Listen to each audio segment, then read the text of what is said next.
In this final video of our 2026 Educator and Broker Update Series, we're breaking down the new OREC contract forms that go into effect January 1st, 2026.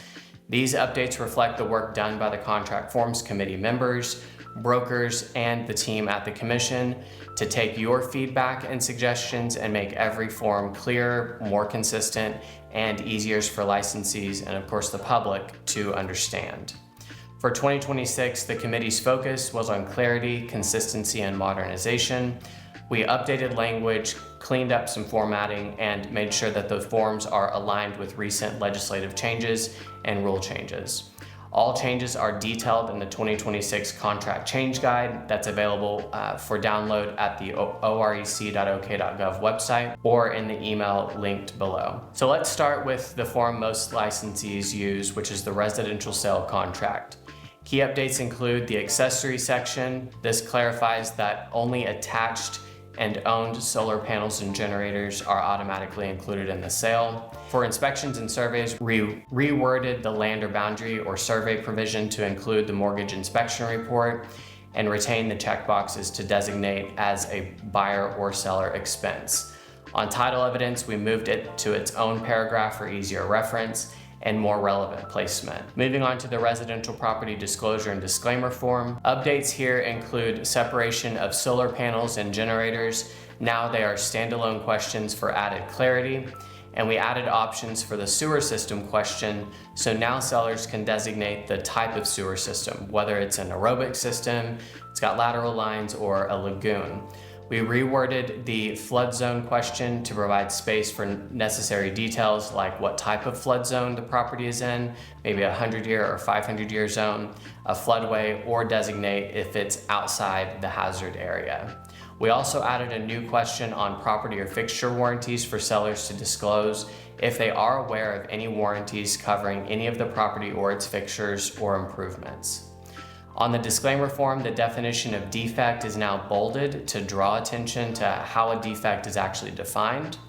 We also added initials for the seller to acknowledge that they have never occupied the property, that they have no actual knowledge of any defects, and the seller makes no disclosures concerning the condition of the property. These additions give buyers and licensees a more complete picture of a property before inspection and closing. The cooperative compensation supplement, we've added clarifying language for the scenarios where you're working with counteroffers, and that language reads, in the event of a counteroffer, sellers will simply initial the form as acknowledgement of receiving the form and not sign something that may conflict with a provision of the agreed upon counteroffer. The exclusive right to sell listing agreement, the compensation paragraph has been reformatted for clarity and ease of use.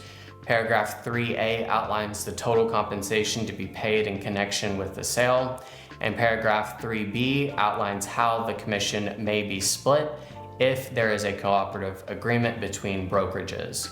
This is a good time to update training on how compensation is handled, negotiated, and documented in writing. The accessories language again clarifies that only attached and owned solar panels and generators transfer with the property, mirroring the change that was made on that residential form. Two important clarifications appear in the Notice of Treatment, Repairs, and Replacements form, or the TRR form. The buyer's election of no repairs is binding without a seller's signature. So in the event a seller modifies the buyer's request, we removed the word other from all treatments, repairs, and replacements requested by buyer shall be in force unless modified below. This removes any confusion as to what repairs are being agreed to in that contract. In the conditioned on sale, not under contract, and the buyer's removal of condition notification, the language now matches that mortgage inspection report reference from the residential sale form. For our commercial licensees, both the commercial improved and commercial land contracts removed commission language from paragraph 20. Instead, compensation is now handled through the cooperative compensation supplement, which you can now select as a contract document on the top of page 1. For counteroffers, the title of both the seller's counteroffer form and the buyer's counteroffer form was updated to add residential sale, so licensees know That counteroffer form is designed to be used in connection with the residential sales contract. We also updated the note section to reflect the seller's counteroffer, and any supplements or related addenda shall be in effect unless further modified on this form. Meaning, if something was agreed upon on a previous form, that is a term of the offer unless further modified on the current counteroffer form from the buyer. The old counteroffer forms are now available again for use in other transaction types. Several other forms received targeted updates. The acknowledgement and confirmation of disclosures now includes clarifying language for counteroffers. This should be signed by both the buyer and the seller, even if a counteroffer is attached. The lead-based paint disclosures for sellers and landlords were updated to match the EPA standards to include an option if the lessee has not received records regarding lead-based paint and agent acknowledgements. The condo and townhouse forms are now combined into a single document. 2 financing supplements, the Native American Guaranteed Home Loan and the VA loan.